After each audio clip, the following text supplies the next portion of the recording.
और उन अनंत अनंत कर्मों के अनंत अनंत फल को प्रतिक्षण अनुभव करते रहते हैं। ऐसे अनंत ज्ञान कौन है? बोले भगवान है। भाई, इस दुनिया में कितनी जनसंख्या है? बहुत है, अरबों जनसंख्या है, लेकिन भगवान के पास सबका लेखा जोखा है। कैसे? कोई डेटा बना है जो इतना कर्मों का हिसाब रख सके? आपके पूरे लाइफ का हिसाब कोई नहीं रख सकता है डेटा। लेकिन भगवान का ऐसा दिव्य ज्ञान, ऐसा अनंत ज्ञान, वो भी एक जीव नहीं, 84 लाख योनियों में जितने भी जीव हैं सब की भगवान सुध लेते हैं, सबके बारे में देखते हैं, सबके कर्मों का ध्यान देते हैं और उनके कर्मों के फलों का भगवान प्रतिक्षण प्रत्यक्ष अनुभव करते रहते हैं। ऐसा अनंत ज्ञान जिसके पास है वो भगवान कौन है?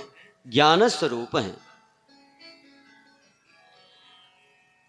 जो प्रकाश स्वरूप हैं, जिनको किसी से प्रकाश लेने की जरूरत नहीं, जो स्वयं में प्रकाशित हैं, स्वयं प्रकाशवान हैं। और भगवान क्या है? बोले आनंद स्वरूप, सच्चिदानंद। सत हो गया, चित हो गया, अब आनंद। आनंद क्या है? इस दुनिया में लोग अच्छे भोजन करेंगे, मखाने की बढ़िया खीर पा गए, 3 कटोरा खा लिए, खीर पी गए और कहेंगे भाई वाह बड़ा आनंद आ गया हमें। लेकिन वो आनंद थोड़ी है, वो तो आपकी जीभ का स्वाद है, आपकी इंद्रिय का स्वाद है। कुछ क्षणों के लिए आपको आनंद का अनुभव मिला, उसके बाद फिर गायब। आनंद का मतलब जो जिसकी कोई सीमा ना हो, हमेशा आनंद रहे। और एक बात, हर एक वस्तु का, हर एक विषय का उल्टा भी होता है, विलोम जिसे कहते हैं। दिन का रात होता है, सुबह का शाम होता है, स्त्री का पुरुष होता है, गंध का सुगंध होता है, सुख का दुख होता है, लेकिन आनंद का कभी उल्टा होता ही नहीं। एक ने कहा महाराज आनंद का उल्टा होता है निरानंद। तब हमने कहा भैया चाहे कहो निरानंद और चाहे कहो परमानंद, लेकिन लास्ट में वो आनंद ही रहेगा, बस यही होगा परमानंद। लेकिन आनंद न घटता है न बढ़ता है, वो आनंद स्वयं में आनंद स्वरूप है। तो भगवान क्या है? आनंद कंद है। अभी किसी का नाम नहीं लिया व्यास जी ने, कहा सच्चिदानंद रूपाय विश्वोत्पत्त्यादि हेतवे। आगे कह रहे हैं विश्वोत्पत्त्यादि हेतवे। ऐसे भगवान जो विश्व की उत्पत्ति, पालन और प्रलय के कारण हैं, हेतु हैं, जो इस सृष्टि को उत्पन्न भी करते हैं, उसका पालन भी करते हैं और उसका नाश भी करते हैं। ये विश्वोत्पत्त्यादि क्या है? यही ब्रह्म सूत्र में दूसरा सूत्र है, जन्माद्यस्य यतः। कल ये श्लोक आएगा, इसकी व्याख्या होगी। जन्माद्यस्य यतः अर्थात जो संसार को उत्पन्न करता है, उसका पालन करता है और उसका स्वयं विनाश भी करता है, ऐसे भगवान। और फिर तापत्रय विनाशाय। और भगवान वो ऐसे ही नहीं है कि संसार की उत्पत्ति करते हैं, पालन करते हैं, उसका विनाश भी करते हैं। ना ना ना, वो परम करुणा वरुणालय हैं, भक्त वत्सल हैं। वो अपने भक्तों को के दुख को देखकर दुखी भी हो जाते हैं और उनके सुख को देखकर सुखी भी हो जाते हैं। इसलिए क्या है? तापत्रय विनाशाय। जब भगवान अपने भक्तों के कष्ट को देखते हैं तो दुखी हो जाते हैं, और जब दुखी हो जाते हैं तो क्या करते हैं? उसके तीनों तापों को का हरण कर लेते हैं भगवान। तापत्रय विनाशाय। तीन ताप कौन? दैहिक, दैविक, भौतिक। रामचरितमानस में गोस्वामी तुलसीदास जी लिखते हैं, दैहिक दैविक भौतिक तापा, राम राज्य काहू नहीं व्यापा। दैहिक दैविक भौतिक तापा, राम राज्य काहू नहीं व्यापा। दैहिक दैविक भौतिक तापा, राम राज्य काहू नहीं व्यापा। राम राज्य काहू नहीं व्यापा। राम राज्य काहू नहीं व्यापा। तीन प्रकार के ताप का शमन करने वाले भगवान हैं, दैहिक, दैविक और भौतिक। तापत्रय विनाशाय, अभी नाम नहीं लिया है। आपका जो दैहिक ताप है, आपको रोग हो गई हो, बीमार हो गए हो, शरीर अस्वस्थ रहती हो, भगवान उस ताप को भी दूर करते हैं। दैविक ताप है, दैवीय शक्तियों का प्रकोप है, सर्प दोष लगा है, देवता रूठ गए हैं, उस ताप का भी शमन करने वाले भगवान ने। भौतिक ताप है, आप संसार के भौतिक संसाधनों से परेशान हैं, उस ताप को भी भगवान दूर करने वाले हैं। ऐसे भगवान कौन हैं? श्री कृष्णाय वयम नुमः। ऐसे भगवान श्री कृष्ण को हम लोग बारंबार प्रणाम करते हैं। अब देखिए, इतना विशेषण लगा दिया वेद व्यास जी ने कि सच्चिदानंद रूप हैं, तीनों तापों को नष्ट करने वाले हैं, लेकिन नाम नहीं लिया। अब नाम ले रहे हैं श्री कृष्णाय वयम नुमः। अब इससे ये पता चल गया कि परम तत्व कौन है। देखिए, किसी और का नाम नहीं लिया व्यास जी ने, श्री कृष्णाय वयम नुमः, केवल भगवान श्री कृष्ण का नाम लिया, क्योंकि भगवान श्री कृष्ण ही एकमात्र ऐसे परम तत्व हैं जो कि साक्षात परम ब्रह्म के ही रूप है, दूसरा कोई नहीं। यही परम तत्व हैं। इस श्लोक के माध्यम से ये जान लेना चाहिए कि भगवान श्री कृष्ण ही परम तत्व हैं। तो ये श्लोक परम तत्व का निरूपण करने वाला है।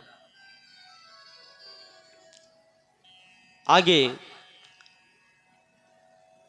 श्री वेदव्यास जी कहते हैं कि मैंने कहा श्री कृष्णाय वयम नुमः, केवल मैंने कृष्ण का नाम नहीं लिया, इसके साथ मैंने श्री को भी जोड़ा है। और श्री जी कौन है?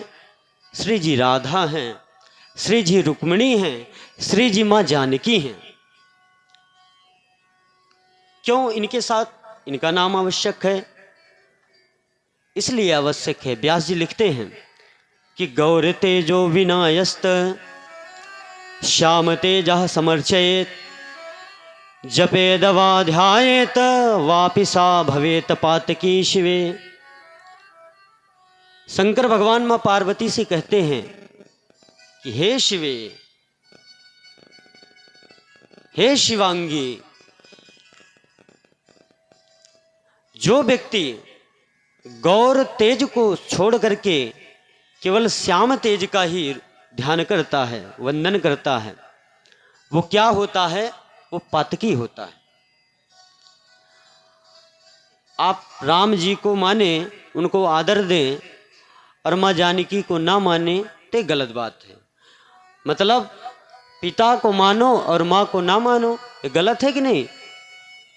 जैसा आदर माँ का उतना आदर पिता का भी होना चाहिए। और संसार के पिता तो मात्र भगवान रघुनंदन है, माँ जानकी हैं, भगवान श्री कृष्ण हैं, माता रुक्मिणी हैं, राधा जी हैं। तो इसलिए लगाया श्री कृष्णाय वयम नुमः। उस गौर तेज के साथ, उस पारंबार जगत जननी के साथ मैं भगवान श्री कृष्ण को प्रणाम करता हूं। बारंबार प्रणाम किया और आगे इस कथा के बारे में वर्णन करते हैं। कहते हैं कि आज से 5100 वर्ष पहले नैमिषारण्य की पावन भूमि पर 88,000 शौनकादि ऋषि इस कथा को श्रवण कर रहे थे। ये वही कथा है जो 88,000 ऋषि एक साथ नैमिषारण्य की पावन भूमि पर एकत्र होकर के श्रवण कर रहे थे। वो यही कथा आप लोग यहाँ श्रवण कर रहे हैं। सोचिए इस कथा की विशेषता क्या है। वहां कई हजार वर्षों से सत्संग का सत्र चल रहा था। नैमिषारण्य की ऐसी दिव्य भूमि जहां एक एक क्षण का महत्व है, एक एक निमि का महत्व है। वहां पर बड़े बड़े अमलात्मा, विमलात्मा, संत महात्मा भगवान की कथा को निरंतर श्रवण कर रहे हैं। हजारों साल से कथा का सत्र चलता है, एक कथा खत्म नहीं होती, दूसरी कथा चालू। यही उनका जीवन है शौनकादि ऋषियों का। नैमिषारण्य भूमि क्या है, क्यों उसका महत्व है? बड़ा महत्व है उसका। वहीं पर स्वयंभू मनु और शत्रुरूपा ने तपस्या किया और भगवान को प्राप्त किया। मां जानकी जी जब धरती में प्रवेश हुई तो उसी नैमिषारण्य की पावन भूमि पर वहीं प्रवेश हुई। उस नैमिषारण्य की पावन भूमि का बड़ा महत्व है। जहां एक एक क्षण का महत्व है उसे कहते हैं नैमिषारण्य। नैमिषारण्य, अरण्य माने होता है जंगल। वो पहले जंगल ही था और उसी जंगल में वृक्षों के नीचे, सुंदर वृक्षावलियों के नीचे बैठ करके बड़ा सुरम्य वातावरण, 88,000 ऋषि मुनि भगवान की कथा को श्रवण करते। और आज उन्हीं संत महात्माओं की मंडली में आदरणीय सूत जी महाराज पधारे। ध्यान से सुनना, आज भूमिका है। अगर आज ये कथा ध्यान से सुन लिए तो आपका ये पट जो है ये खुल जाएगा और फिर कथा आपकी समझ में आने लगेगी। अगर ध्यान इधर उधर रहेगा तो भूल जाएंगे। जिसे ध्यान ही विशेष है बंधु। एक कवि ने लिखा कि एकाग्रता साक्षात्कार की कुंजी है। अगर ये मन एकाग्र नहीं है तो कुछ भी नहीं। आप हमें सुन रहे हैं, आपको हम सुना रहे हैं, लेकिन ये मन कुछ क्षण के लिए कहीं और चला जाए तो आप हमें देख रहे हैं, देख भी नहीं पाएंगे। आप हमें सुन रहे हैं, क्या कहा महाराज जी ने, आप सुन भी नहीं पाएंगे। आपसे कोई पूछे क्या कहा तो आप बता भी नहीं पाओगे। तो ये ध्यान बहुत बड़ी चीज है। तो ध्यान ही मूल है। तो ध्यान से सभी लोग श्रवण करें। आज उन 88,000 ऋषियों के मध्य में उनकी संत मंडली में आदरणीय सूत जी महाराज पधारे। सब ऋषि महात्माओं ने देखा कि आदरणीय सूत जी आ रहे हैं। सब उठकर खड़े हो गए और प्रणाम किया, वंदन किया उनको। अब सोचिए कि सूत जी महाराज आयु में बहुत छोटे हैं और उनमें जो संत महात्मा विद्यमान हैं, किसी की आयु 1000 वर्ष, किसी की 10-10 हजार वर्ष, इतने इतने वर्षों के संत महात्मा। लेकिन आज जब सूत जी महाराज को देखा तो बड़े प्रसन्न हुए और खड़े होकर सबने प्रणाम किया। सूत जी महाराज कहते हैं, महात्माओं, आपसे हम उम्र में छोटे हैं, आप हमें प्रणाम कर रहे हैं। हमें तो आपको प्रणाम करना चाहिए। तब शौनकादि ऋषियों ने कहा कि हे सूत जी महाराज, कि धन वृद्धा बल वृद्धा आयु वृद्धा तथेशा ते सर्वे ज्ञान वृद्धस्य किंकरः शिष्य किंकरः। कोई धन में बड़ा हो, वृद्ध हो, कोई बल में वृद्ध हो, कोई आयु में वृद्ध हो, लेकिन उनमें जो ज्ञान में वृद्ध है, जो ज्ञान में बड़ा है, उसी को ही बड़ा कहा जाता है। और हमें पता है कि आप परम ज्ञानी हैं, आपके पास परम ज्ञान है, आप ज्ञान में हमसे बड़े हैं, भले ही आयु में छोटे हैं।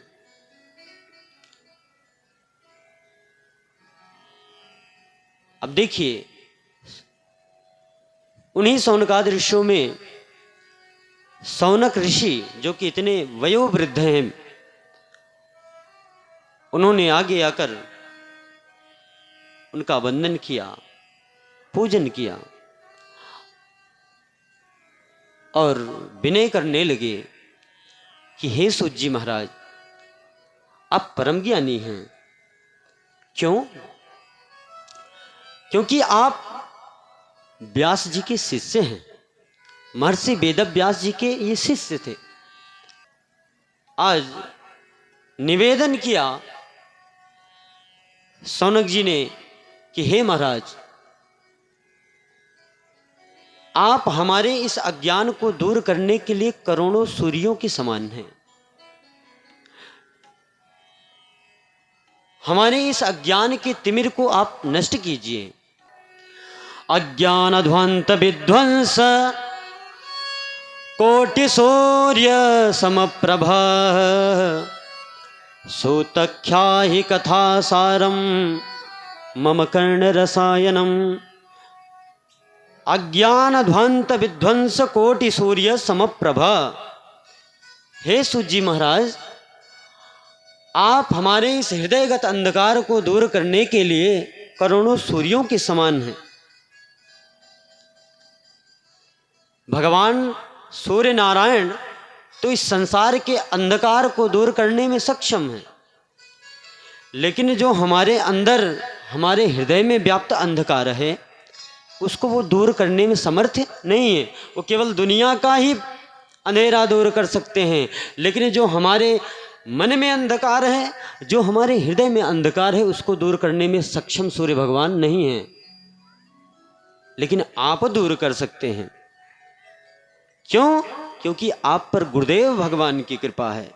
इसलिए हे सूत जी महाराज, सूतख्याहि कथा सारम मम कर्ण रसायनम, आप हमें ऐसी कथा श्रवण कराएं जो हमारे कान के लिए, कर्णपुटों के लिए रसायन का काम करे। अब रसायन बोले तो औषधि मीन्स दवा, मेडिसिन। और दवा का काम कब होता है? जब आप बीमार होते हैं। तो यहां रसायन क्यों कहा? बीमारी क्या है शौनकादि ऋषियों को? बोले बीमारी केवल तो एकमात्र है इस जीव की। क्या? जन्म और मृत्यु। ये संस्कृत का जो चक्कर है, यही बीमारी है। तो आप ऐसी कथा सुनाएं हमें जो हमारे कर्णपुटों के लिए रसायन का काम करे, औषधि का काम करे। और सूत जी महाराज से कहते हैं शौनकादि ऋषि कि हे प्रभु, हम यह जानना चाहते हैं कि भक्ति, ज्ञान और वैराग्य को बढ़ाने के लिए वैष्णव लोग करते क्या हैं? क्या ऐसा साधन करते हैं जिससे भक्ति, ज्ञान और वैराग्य तीनों बढ़ जाएं? ऐसा कौन सा कार्य किया जाए जिससे हमारे माया मोह का निवारण हो? क्योंकि मोह सकल व्याधिन को मूला, अताते पुन उपजत बहुसूला। ये मोह ही है जो समस्त व्याधियों का कारण है। पुत्र से मोह है पत्नी से मोह है, तो ये क्या है? एक बंधन है, और यही बंधन का कारण है। यदि ये मोह निवृत्ति हो जाए तो बंधन रहे ही ना, लेकिन ये मोह निवृत्त होने वाला नहीं है। तो आप हमें ऐसी कथा सुनाएं जिससे हमारे मोह की निवृत्ति हो। क्यों कहा ऐसा?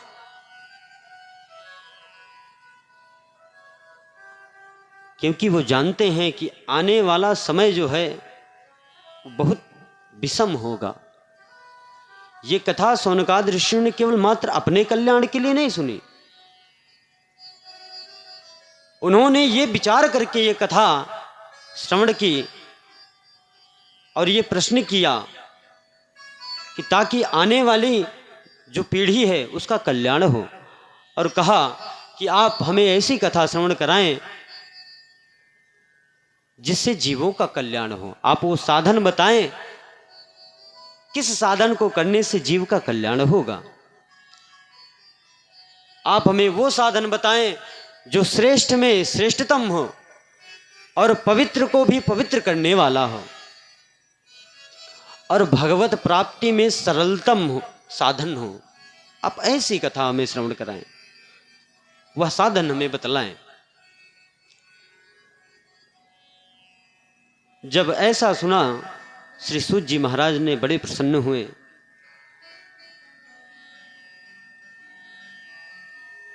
और शौनकादि ऋषि कहते हैं कि भगवान, हमें पता है कि संसार में यदि जीव को कुछ भी प्राप्त हो जाए, लाखों वैभव प्राप्त हो जाएं, लेकिन उस वैभव से आत्मा का कल्याण नहीं होने वाला। व्यक्ति को यदि स्वर्ग की संपदा भी मिल जाए तब भी उसका आत्मकल्याण नहीं होगा। स्वर्ग का कल्प वृक्ष भी आ जाए जो समस्त मनोकामनाओं को पूर्ण करने वाला है, स्वर्ग की चिंता मणि उसे प्राप्त हो जाए, जिस चीज के विषय में आप सोचे वो आपके सामने उपस्थित हो जाए, तब भी जीव का कल्याण होने वाला नहीं है। इसलिए हे गुरुदेव, आप हमें ऐसी कथा श्रवण कराएं जो देवताओं को भी दुर्लभ हो। चिंता मरण लोक सुखम सुरद्रुह स्वर्ग संपदाम प्रेक्षित गुरु प्रीतो वैकुंठम योग दुर्लभम। प्रीत पूर्वक श्री सूत जी महाराज से निवेदन किया कि आप हमें ऐसी कथा सुनाओ जो कि देवताओं को भी तथा योगियों को भी दुर्लभ हो। तब श्री सूत जी महाराज कहते हैं कि हे शौनकादि ऋषियों, मैं आपको ऐसी कथा सुनाऊंगा क्योंकि आपके हृदय में भगवान के प्रति प्रेम है। अच्छा, कथा भी किसको सुनाया जाए? कथा सुनने के सब अधिकारी नहीं है। कथा उसी को सुनाया जाता है जिसको कथा से प्रेम हो, भगवान के चरित्र से प्रेम हो, भगवान से प्रेम हो। कथा केवल उसी को ही सुनाया जाता है। और जब आदरणीय सूत जी महाराज ने देखा कि शौनकादि ऋषि भगवान की कथा को श्रवण करने के लिए इतने आतुर हैं, भगवान की कथा से इनका इतना प्रेम है, तो आज श्री सूत जी महाराज कहते हैं, हे शौनकादि ऋषियों, मैं तुम्हें समस्त शास्त्रों का सार बताता हूं। और कह दिया, सावधान से सुनिए, सावधान तनया शृणु। क्यों कहा सावधान से सुनिए? क्योंकि जब कोई व्यक्ति कोई कीमती वस्तु किसी को देता है तो बहुत संभाल के देता है। आप किसी को कोई चीज उपहार स्वरूप भेंट करें, महंगी हो, तो देते समय भी आप कहेंगे भैया थोड़ा ध्यान रखिएगा। तो जब वक्ता कुछ विशेष महत्वपूर्ण बातों को बताता है तो श्रोता से कहता है भैया सावधान होकर सुनिए। तो आज सूत जी महाराज कह रहे हैं, सावधान होकर सुनिए। मैंने आपके हृदय में भगवान के प्रति प्रेम देखा, तो मैं आज आपको समस्त शास्त्रों का सार बताने जा रहा हूं। और हमारे पूज्य स्वामी जी कहते हैं कि कथा किसको सुनाई जाए, जो तगड़ी दक्षिणा दे उसको कथा सुनाई जाए, हाँ? जो 2-4 लाख रुपया दे दे उसको कथा सुनाई जाए? बोले नहीं। तो बोले जो खूब प्रचार प्रसार करवावे और मोटी पार्टी हो, खूब व्यवहार हो उसका कि हमारा कोई काम रुकेगा नहीं, एक बार फ़ोन कर देंगे, कॉल चली जाएगी, महाराज बोल रहे हैं और हमारा काम फट से हो जाएगा, तो उसको कथा सुनाई जाए। बोले नहीं, कथा किसको सुनाई जाए? बोले जिसका भगवान के चरणों में प्रीति हो वो कथा सुनने का अधिकारी है। ये अरे गहरे नत्थु खैरे निठल्लों का की ये कथा नहीं है, ये वैष्णवों का धन है, परम धन है वैष्णवों का। तब इतना महत्वपूर्ण ये विषय है और आप लोग यदि बात करेंगे तो इसके दोषी आप होंगे, कथा समझ में नहीं आएगी। तो ध्यान पूर्वक सुनिए, जितने दिन भी कथा हो रही है। उसके बाद बात करना है। तो आज श्री सूत जी महाराज बड़े प्रसन्न हुए और कहते हैं सर्व सिद्धांत निष्पन्नम संसारम भयनाशनम। मैं सर्व सिद्धांत को जो निष्पन्न करने वाला है, जो सर्व सिद्धांत को बताने वाला है, उन समस्त वेदों के सारों को मैं आपको बताता हूं। और कहते हैं कि संसार में सबसे बड़ा भय जीव को क्या है? सबसे बड़ा भय जीव को है मृत्यु का। कोई मरना नहीं चाहता महाराज। हाँ, कोई बुढ़ा हो और खटिया पे पड़ा हो और उससे कहो दादा अब चलने की तैयारी करो, तो कहे अभी नाती पोतक शादी ब्याह कर ले, देख ले आंखों से, तब फिर भगवान ले चले तो कोई दिक्कत नहीं। उसके अंदर भी जीने की चाह होती है, ऐसी जीने की तमन्ना। लेकिन संसार में मरना सबको है भैया, कोई अमर होके नहीं आया। तो जीवन में सबसे बड़ा भय क्या है? मृत्यु का। लेकिन इस मृत्यु के भय से मुक्त कैसे हो? इसके लिए श्री सूत जी महाराज कहते हैं कि काल ब्याल मुखग्रास त्रास निर्णास हे तवे श्रीमद्भागवतम शास्त्रम कलौकीरेण भासिते। काल ब्याल मुखग्रास, काल माने क्या? मृत्यु। ब्याल माने क्या? सर्प। मुखग्रास, ग्रास माने होता है ग्रास लेना, मतलब भोजन लेना, आहार लेना। तो काल क्या करता है? ये काल रूपी ब्याल है, ये काल रूपी जो सर्प है, ये मुंह फैला के इसे बैठा है और जिसका समय पूरा होता है ऐसे अपने मुंह को बंद कर लेता है। और सभी काल के गाल में जाने वाले, कोई ऐसा नहीं जो अमर होके आया है। लेकिन इस काल रूपी सर्प के भय से मुक्त करने वाला क्या है? तो श्री सूत जी महाराज कहते हैं श्रीमद्भागवतम शास्त्रम कलौकीरेण भासिते। यही श्रीमद्भागवत महापुराण शास्त्र है जिसको कलौकीरेण भासिते, कलयुग के प्रारंभ में कीरेण भासिते श्री सुखदेव जी महाराज ने भाषित किया, कहा अपने मुख से। यही श्रीमद् भागवत महापुराण है।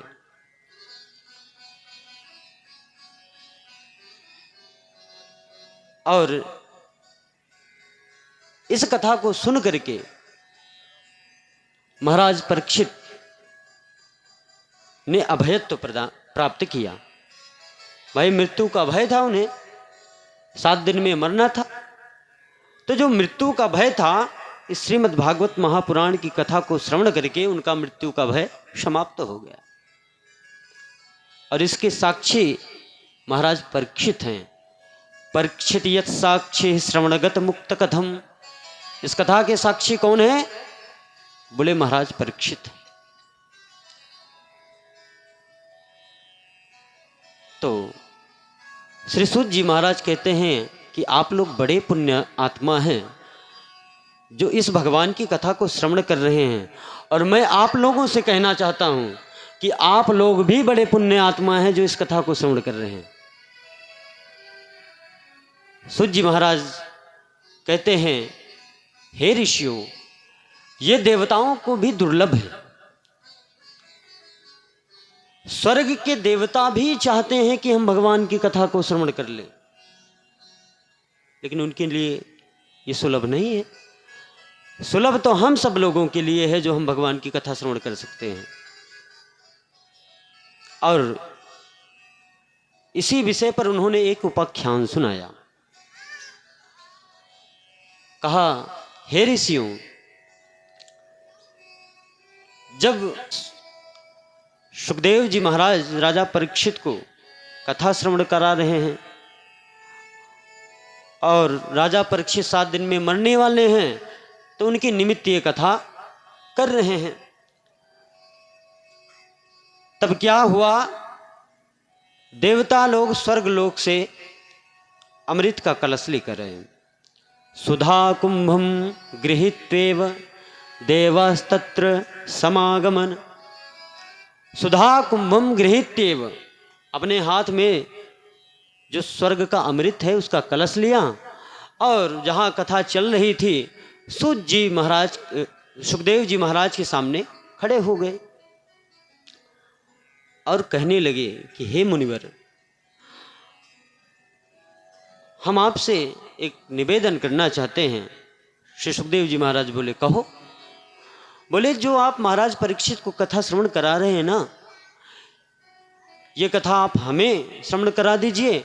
और चूंकि आप परीक्षित के निमित्त ये कथा श्रवण कर रहे हैं कि परीक्षित को 7 दिन में मरना है, इसलिए आप उन्हें कथा श्रवण करा रहे हैं कि वो मृत्यु के भय से मुक्त हो, तो हम उनकी इस परेशानी का एक सल्यूशन ढूंढ कर ले आए हैं। बोले, क्या सल्यूशन है तुम्हारे पास? बोले, महाराज, ये अमृत का कलश आप ले लो। अब भैया, जो अमृत पीता है ना वो तो अमर हो जाता है, वो कहाँ मरेगा? गुण है, अमृत का गुण है। अब लाकर श्री सुखदेव जी महाराज के चरणों में देवताओं ने वो अमृत का कलश रख दिया। अब सुखदेव जी महाराज सोचने लगे, ये देवता परम स्वार्थी हैं। आए देव सदा स्वार्थी, बचन कहे जन परमारथी। और ये कब से दूसरों के बारे में सोचने लगे। महाराज परीक्षित ने देखा कि देवता अमृत लेकर आए हैं मेरे लिए, बड़े आश्चर्य में पड़े। क्योंकि जब बहुत जन्मों के पुण्य कर्म हो जाते हैं तब कहीं जाकर स्वर्ग मिलता है, और तब कहीं जाकर उस अमृत को पीने का नहीं सूंघने का अवसर मिलता है। इसे थोड़ा थोड़ा सूंघाया जाता है, समझ लीजिए। हाँ? अच्छा, एक बात, जजमान जी, हमें दुनिया से मतलब नहीं है, हमें आपसे मतलब है। आप ये कथा अपने कल्याण के लिए करवा रहे हैं, दूसरे के लिए नहीं। जो सुनेगा उसका कल्याण होगा, नहीं तो नहीं होगा। आपका ध्यान इधर उधर न जाए। ध्यान दीजिए, ये गदेला पकड़ के लेके जाएगा पीछे में से, इधर लेकर जाओ इसको। हाँ, ये अमृत क्या है? अब सोचिए, अमृत पी करके जीव अमर हो जाता है, उसकी काया जो है बदल जाती है, बुढ़ापा नहीं आता है, न रोग आता है, न व्याधि आती है, न जुखाम आएगी, न खांसी आएगी। है? अब ऐसा दिव्य अमृत और देवता ले आए परीक्षित के सामने, और महाराज परीक्षित सोच रहे हैं कि मैंने इन्हें न बुलाया और न कोई निमंत्रण पत्र भेजा, ये स्वयं चल कर आए। और इतने स्वार्थी देवता होते हैं, अपना काम ही निकालना जानते हैं। आप कोई बड़ा अनुष्ठान करो, बड़ा यज्ञ करो, तो देवता लोग पहले ही उनका सिंहासन डोलने लगता है कि ये तपस्या कर लेगा तो मेरी पदवी पा लेगा।